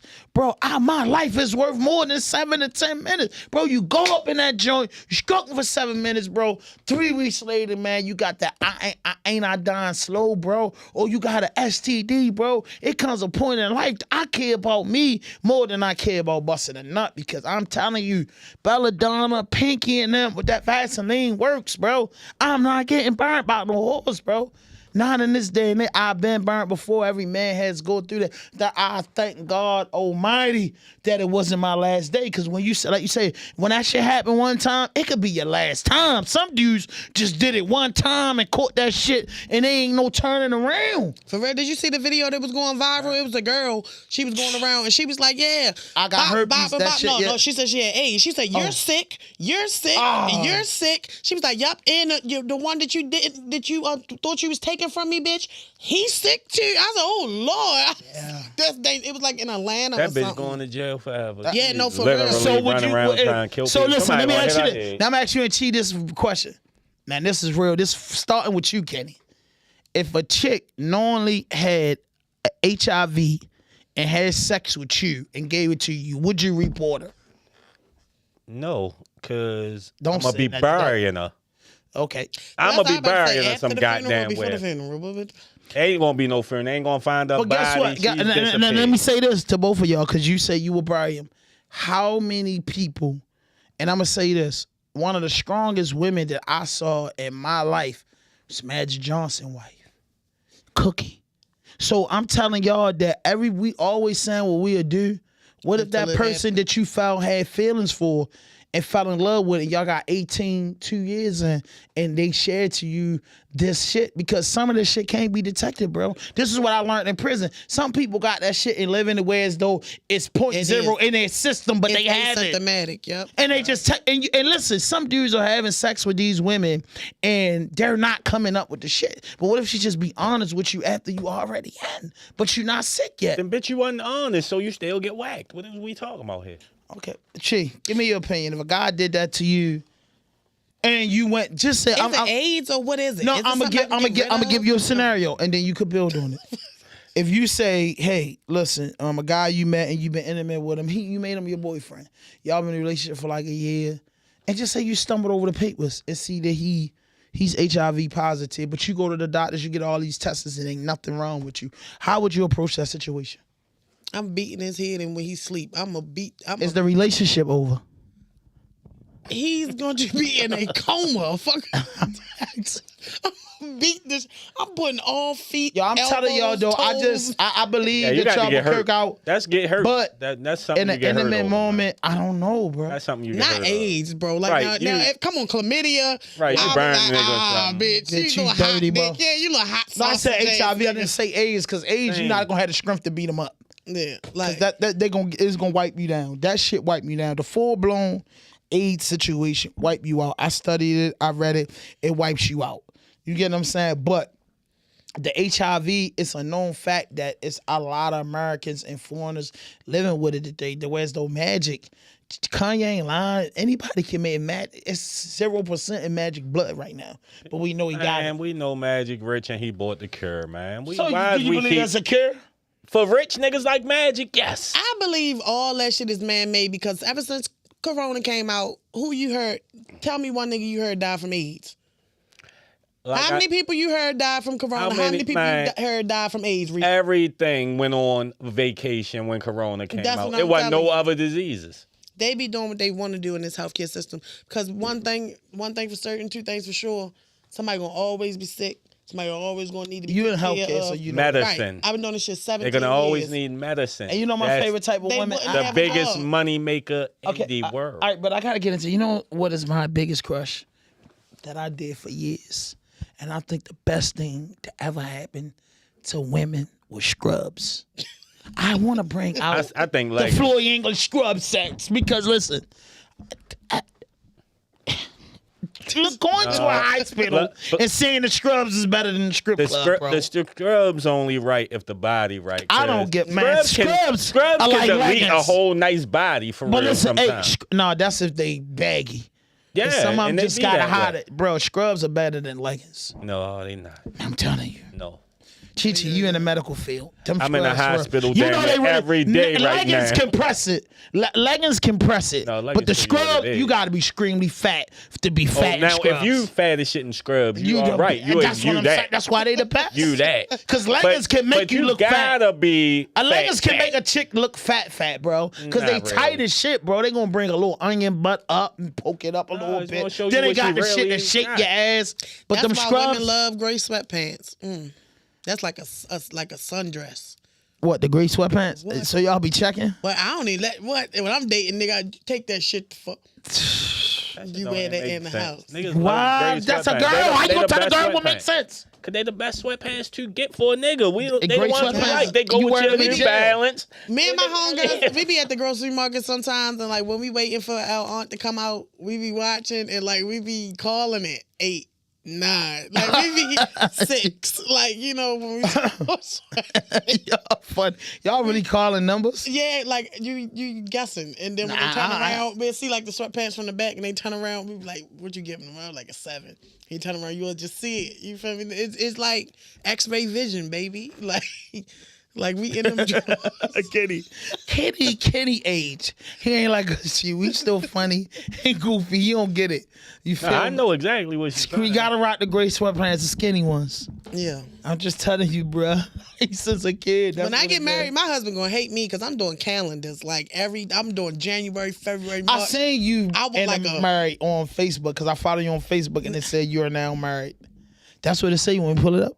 Who said that? Facebook said you're now married. I ain't gonna say your real name, but they like, I see is now married or in a relationship. You know when you hit that little button on Facebook because you got the opportunity to do it. We're now having technical difficulties. RawDope Podcast. But you spoke about, and listen. I feel like us entertainers that's in a relationship, it's more difficult than just being a regular person. in a relationship because like we have to recognize our significant others because you try to play like yo be under the radar. Motherfuckers be like I'm not being under the radar. Yeah, no, for real. Now, with my situation, I got a little boo. You know, this nigga pack his bag every 3 days, so it should be iffy. Like I think his bag still packed in the room. That nigga be tired. That nigga pack. So I called his mother one time, like he keep packing the shit. She said, "Girl, help him the next time. Fuck it." Damn, that's like shit my mother would say. And then when he called her, she be like, "You better lay your dumb ass down." So why you packing up every day? You too much? Yes. To yelling? No. You's a yeller. No, he's a firm believer that you can still be friends with people that you penetrated. I feel Me like too. I'm a firm believer in that. Because I am. Now, this is how I feel. If I plead the fifth. My thing is, this is how I feel. Mm-hmm. I don't knock you for anything that you believe in or want in your relationship long as it can be reciprocated. Don't say y'all like just be lying, acting like y'all don't be hollering at y'all old pieces and shit. No. You just don't lie. That's the only difference. No, and the fact of that, my thing is certain dialect should not even be. Especially when you're dating a woman of my stature and where I'm going. Because bitches, they'll throw pussy at you just to be able to say they fuck Cheche boyfriend. Like, right. I've had females actually do that. Like, a female actually told me she was going to go after my children's father one time. Like, it's crazy out here. So I guess I'll be... A chick told you she was going after your children's father? Yeah, she... How does that work? I had slept with I slept with her girlfriend, and I didn't know it was her girlfriend. And she was like, "Oh, I know who you love, bitch." Right. She was like, "Watch me get him." Yeah, I'm ready to go get a tattoo it's like right now. With a girlfriend, it's like your girlfriend sleep with another girl. It's not like, is that cheating? Yeah, that was cheating with her. Like her whole girl, world was a girl. It ain't like a nigga girl went to sleep with a girl. We don't give a fuck. Bitch, why? I'm gonna be mad because why wasn't I there? Because you wasn't invited. You wasn't invited. Lesbian love is different, man. Yeah. 2 hours, you married, bitch, and I will go to jail for killing your ass. That shit hit different with the lesbian relationship. You know, that motherfucker, look at it. Is a lesbian relationship better than a man's relationship? What? You ever seen a beautiful face eating? Shit. Yeah, I have. That's what I'm saying. Right, that's what I'm saying. Hey, you ever seen a beautiful face eating? All the time, man, every night. Oh, that's what I'm saying. They smell nice, they clean up, they cook. Shit, I was like, what? You mean I ain't got to cook tonight? Like, yeah. So that means you the dominant one if you ain't got to cook? Definitely. Also, I like pretty bitches. I ain't want no manly bitch. If you have man, that's what I'm saying. Like that's what I'm saying. I've had them too though because they bodies be better. Them doms. I seen one dom body naked be in crazy my life. under them big ass clothes and shit. What body be crazy? Yeah, because they be getting me confused with a dom, and I'm not trying to get caught up in that. I thought that. You remember I thought that? Was I a dom that could get it? Just be honest. Like, if we was just in that world and you was single, was I one of them dumb? I'll be cool, right? You told me. I know the inside joke. I thought you told me, like, rest in peace to Chris. This is what she said on episode, I don't know. She was like, yeah, because Chris told me that you was trying to interview me, and then when you did the interview and I looked on your profile, I was like, oh, all right, I fucks with Chris. He trying to put me on. He respect what I'm doing. So I wasn't catching it at first. Like, Kenny laughing. He's on the board. You laughing because Kenny looking at me like your hand dumb and shit. Like wholeheartedly, like no. Why, Joe? Tell me why for Kenny. You got like a feminine, pretty face. You have a pretty face. No, the like, fuck I don't. You do. Like you have a pretty. Pretty Rick is what they called. No, Cheche, I gotta ride home with this nigga. He think it's funny. For real, that's why they get me confused. They had like a little Kardashian pooch, little highlights in your nice long eyelashes. No, I don't. I ain't got no fucking eyelashes. I ain't got no. Let me hold up, Kenny. Hold up, because I want you to know. Having eyelashes. I don't want to. I cut them out when I was a kid, bro. Go ahead, tell me why though, Cheche, because I respect your opinion. You from West Baltimore. No, that was it. Like I thought you was a female that went to jail though. I said she definitely did a bit. I was like, this one did a bit and owned the till. Like, don't touch the TV. So you say you thought you had a tough bitch? Yeah, no, on your side. Real, oh yeah, she can fight. Hell no. My little sister, she's an openly gay woman. She told me she was trying to get me to go to gay club with her back when I first came on. So I'm not doing that. Because then one of them hoes probably pregnant and then what? Like, I'm a rapist? Like, then they go be like, it started doing stuff after he can't. No, you know they passed the law. My brother used to be like, shit, I go on that bitch. Come on, hey, girl. No, I ain't doing that. I'm going to be myself. You know that they passed the law that men are allowed to be locked up with women until the man start getting them pregnant. Yeah, if you identified as a woman and you did a crime, you could go to the female jail. I told my father this, turn around, this nigga you know, every nigga gonna be saying they face. He gonna say to commit a crime, bitch, I'm a woman. Nah, you gotta be a pretty nigga like me to get in there. I'm getting in there. I'm not going on man jail if that's the case. Man, hey, I ain't going on man jail. I identified them. See, them dogs will jump on you in the yard. You get too much pussy. Because you gotta think you gonna get all the pussy because they gonna pass the word. Fahmy, come. They gonna like, what? Come, he got a dildo to come? No. He's got a penis. Everybody locking in with you, bro. Everybody locking in. They build them over the jail or the female jail. We build them with the glove, stuff that bitch with tissue real tight. But what? You was over female jail? Yeah, 401 East got there a couple months old day. I got charged with, man. Cheche, you that time. What the fuck? Nigga, I got want right now. Me too. For real, though. No, for real. No, for real. No, no, for real. I got traffic. No, for real. No, they really, yeah, I'm traffic. I went to court, though. I really went to court. No, I did. I forgot about the fucking court date. So what I got to do now? Somebody FTA. told me write a letter. No, I paid $12.50. You want the lawyer? You want the? No, I wrote the letter. Write the letter, though. The lawyer $12.50. Deny me. No, she funny. I got my license, though. She funny. I don't got mine, but what I'm going to do is I'm going to tell you the cheat code. I got a cash only $500 bill. I don't care. Y'all rat me out. I got $500 in my pocket. But what I'm saying is rat me out. I'm going to get out. Kenny will bail me out. My girl, Leah bail me out. You know what I'm saying? He might still be mad and said I owe him $4,500. That's what, hey, bro, you owe me $4,500 to bail? Podcast? Everything, man. And it's crazy. Some of my greatest friends are people that I met in jail. Like the women, my shower buddy is like this. How it is taking a shower as a girl in jail? She was scared. Like, she was shaking in her fucking boots thinking I was going to do something. I'm like, but y'all get naked in the shower? Yeah, so I'm like, I'm shaking too. So I'm y'all get butt naked at female jail? Because niggas don't get butt naked. I take a shower with my tank top and boxers. Because you washing it. We definitely get. You washing it. Y'all get naked. Yeah, but the shower shoes, you feel me? Unless you want some. Yeah, you got to wear a shower shoe. Yeah, unless you, like, you think that somebody wants some shit with you. And I think this one young lady thought that I was on some shit. And I'm looking at her like, bitch, I think you want some shit. And she like, shaking my jail. I'm not feeling that. Yeah, no. I would have pulled you. I'd have made sure you got bailed out. I'd have got mugs out. I didn't have a bail. Yeah, and I got a no bond. Oh, that was a first degree assault, attempted murder. I know what the charge was. And then I got indicted. Oh my God, you were sick. They took you to court that morning? No, you know I did. They didn't even take me out the jail. They took me down to the bullpen. This when the males had set the kitchen on fire and we had to eat them bag lunches and shit. For months. Man, they took us downstairs. Mind you, I was handcuffed from my feet to my ankles. I've never been in jail, never been processed, never been walked through, never been nothing. So this is horrible for me. So they take me downstairs and they say, yes, Mrs. Brown, you can go back upstairs. You've been indicted. So I said, what the fuck did that mean? Right, Because everybody telling, everybody in jail, swear to God, they're a fucking lawyer. Yep. So they look at your charge paper. They say, yeah, you can get 5 years for this. Yeah, 50 for that. You're going to get 10 for this. You can go down a cut for this. I'm like, wait a minute, bitch.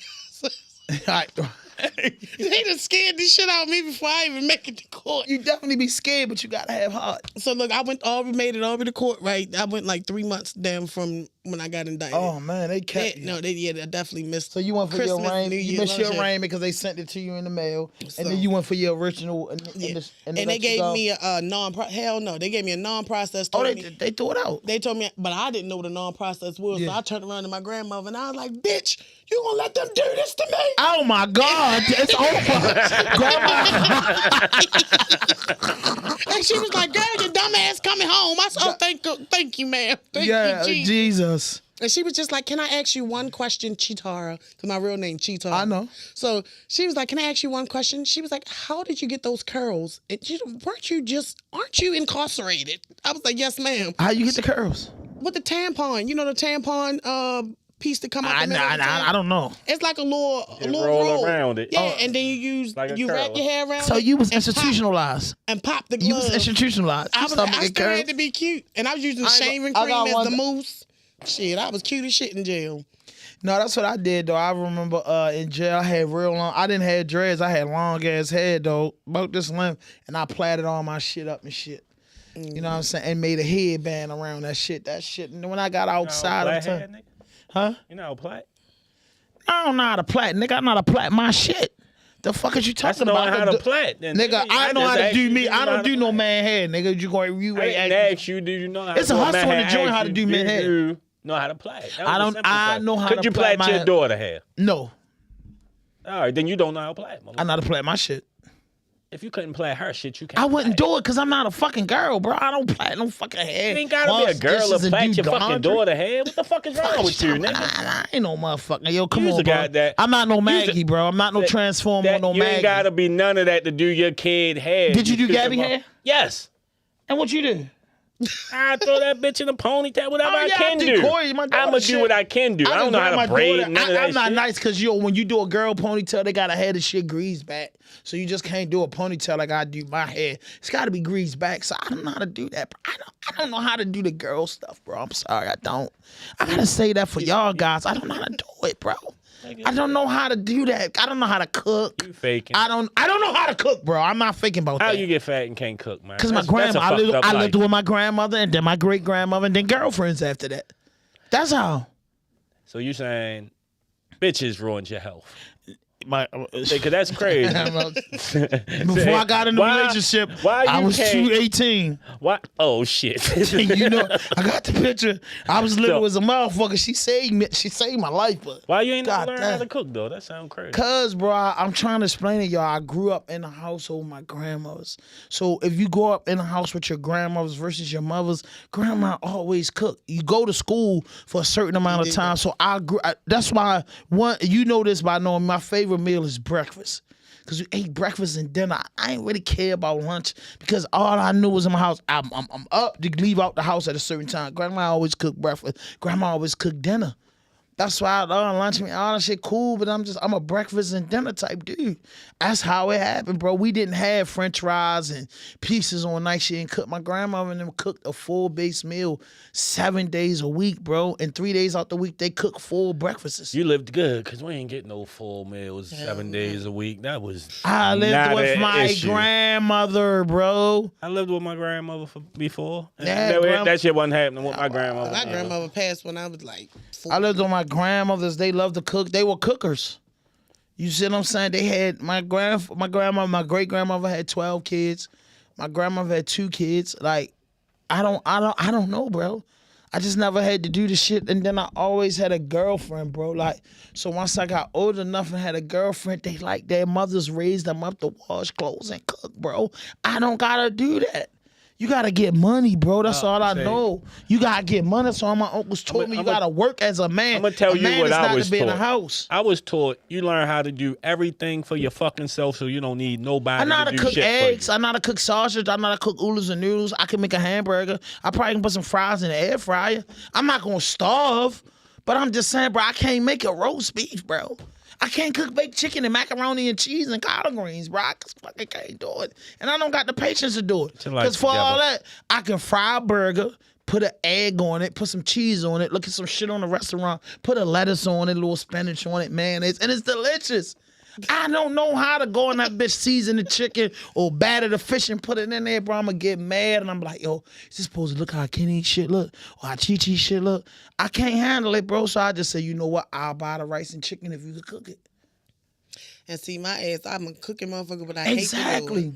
That's me. I don't like cooking. Because everybody will come over my house every year for Thanksgiving and don't nobody stay after to help me clean up after all that damn cooking. So this year I told my best friend, she gonna look at me and say, which one you doing, Thanksgiving or Christmas? I said, none. I'm coming to eat this year, bitch. That's fucked up. I'm coming to eat. You know they like your cooking. Nope.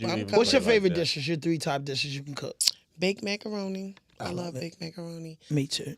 With different cheeses, do you do one cheese or split cheese? Yes, that's the best tasting macaroni, split cheese. I love a good meatloaf, but I make my meatloaf like a pot roast.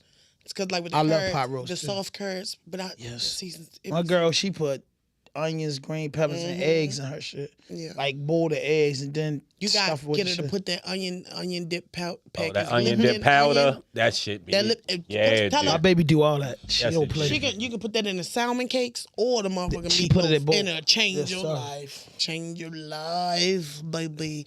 And I like pastas. My children father was a big pasta eater, so I'm real big on the Alfredos, the linguines, and stuff like that. So you knew what I was talking about, the oyster with linguine. He hates it. I don't eat oysters though. I don't need. I don't like. I love linguine and texture. hold up, linguine noodles. Alfredo. Linguine noodles. Noodles have different names, bro. I just said Alfredo noodles. That's not linguine. Alfredo and linguine is two different things. Bow tie. It's all a bunch of noodles. And what's the shit Chinese what people got the most? About? The shit you going lo mein. Like lo mein, all them different type of noodles is still pasta. It's how big it's gonna be and how it's gonna shape. Yeah. Ravioli, that's a pasta. It's shaped a certain type of way. Baked ziti is a pasta. It's certain lasagna is shaped a certain type of way. It's a difference between lasagna and baked ziti, right? What's the difference, Cheche? The noodle. Probably it's a ziti noodle. Exactly. So Cheche. Yes. If you make it big today or tomorrow, would you leave Baltimore? Definitely. Would you go far away or would you go to the outskirts? Outskirts. Round of applause for that. You on the same shit I am because I feel like Outback is in the DMV. Yeah. And I'm going to tell you why. Because in cities like Atlanta, where visually it look like you can boom, you can blossom, you can boom, everybody moving down there thinking, but what you become is crabs in a barrel. Mm-hmm. Meaning, all three of us comedians, you just starting, you funny, you established, you well known. I'm the nigga that they want. So they throw on a show. They say, we want to book you, but we only got 300. Oh no, I'm not going nowhere less than 1,500, something. That's how I'm feeling. So that's how I feel. So now, no, you the nigga that's coming up. So you like, what you say, 300? And then he like, shit, I'll do it $50. No, the nigga that just started, just to get on that show with Nav Green and $50 all the big people. Enough to pay for gas. I'm talking about literally to get on the show with people from Wildin' Out and all that. Motherfucker will take $50. Nothing. $50. Man, one of the biggest comedy clubs I got booked for professionally to host a whole weekend at one of the a real comedy club where big people you seen on TV. These motherfuckers gave me a check for $40 for 3 shows. I would have went crazy. I said, what? Like I didn't make. How did you react to that? Saying, you ain't made more than they giving you exposure. Yeah. That's how they looking at it. They giving you exposure. They look at it more as the experience, but I'm like, my kids can't swallow experience, nigga. Like, at the end of the day, especially if I'm doing this full time, wholeheartedly, it has to have some revenue. You feel me? Even if now I'm a grinder, so even if you put me on a show and you don't pay me what I know that I'm worth or what I feel as though I'm worth, I'm coming with merch. I'm selling shirts. Yeah. I'm selling lingerie. I'm selling something. One time I was in Chicago and ran out of Cheche t-shirts because I sold out. I went to the mall, found a bracelet store, 3 bracelets for $20. What? So each and every one of them bitches $20. That's what I'm on. And I like that because that's how I feel like our 5th year anniversary coming up in less than 2 months. And I was like, bro, I'm be honest with you. I know I ain't gonna hold you. I know I can do it because I'm not one of the ones, but I don't feel like doing it. So I was like, yo, I'm thumbing through my mind. Like, maybe we just might have an intimate spot. Holler at my homegirl, Miss Carter, get some food there. Cheche, the comedian. You know, feel my people that I really feel like that we work together and to come and just celebrate our 5 years. Yeah. You know what I'm saying? Sometimes it ain't about a live show. I just would rather have a cameraman and be like, what your experience was like on RawDope or what this is. Should we keep going? We at the 5-year mark because the next 5 is 10. Yeah. You get what I'm saying? So it's like, yo, what should we keep doing? Should we kill this and start something else? I don't know. But I just been thumbing through what should I do. But what I want to tell you is, though, Cheche, I really appreciate you because I seen your grind. I seen your ambitions. I seen your hard work, and it's not easy. And Jay-Z, one of my favorite rappers, my top 10 rappers, and he said he had a hook. Said we all just entertainers that's trying to make it, and people don't people don't know that we lose one thing that we cannot get back. My famous saying is time doesn't matter. But we lose so much time from our families, our friends, our loved ones, and then we lose so many people. We get so many people talking behind our back, talk about how much we wasting our lives and how we wasting our money or how we taking out the household. But the day that we make it and we get a $10 million check, a $500 check, or a $100,000 check, it's going to feel to us as entertainers putting in the work. Like, man, we did this shit overnight. But you think the thing is you already made it. You know why? Because I'm going to tell you, motherfuckers be so focused on where they got to get or where they got to go that you don't, when you get there, you learn that all it was about was how you got there. Mm-hmm. So enjoy your journey. Enjoy the interviews. Enjoy every step of the way. That's even with this comedy stuff. Like, when I talk to people that's in, like, higher positions or, you know, doing bigger or what I want to do, that's what they tell you. Like, gee, this shit does not get, like, it gets better as far as, like, money. Like, but really, like, the fun times, the actually enjoying what you do is the, you feel, he said, so sit in that, enjoy that. Like, don't rush through that. Because a lot of motherfuckers rush to get up there, and when they get up there to see that it's lonely as a motherfucker, everybody hate the nigga that's up top. Because either they want to be where they at, or they feel like they ain't take them where they needed to be taken to. You feel me? So it's a hard position to be up there. It's a very lonely spot, and I've been there. You feel me? I've been there. I've been the outside person that don't get invited. Put them comments on the screen, please, Lee. But one thing I miss with you, I don't know if you do it no more, but no fuck shit, no fake shit. No, hell. Nigga, I miss that. Yeah, like, no, that's on everything. That's the epitome of the show because I tell people all the time. I was saying you do it. I'm like, yo, that was what brought me to you. Like, that was like the no fuck shit, no fake shit, no fool. Yeah, like anything you say can and then you be in the alley, coming from around the alley and shit. Oh yeah, like, so man, hood shit. That's like, how long you been following the drip because that's what's so crazy. Like, yeah, like that so was that our was approach. Like it grabbed me in. Like, damn, it's some real like foul people type shit. Like. I don't want you to forget everything be stepped on. And dudes, I know dudes be like, how do Fashon get the interviews and how do he do this or how do they survive? But it's like, you want to be somebody important, be yourself. Yeah. And that's the biggest thing I could tell the dudes, bro, we ain't fucking no. Man, this man called lifts at night with bags of equipment.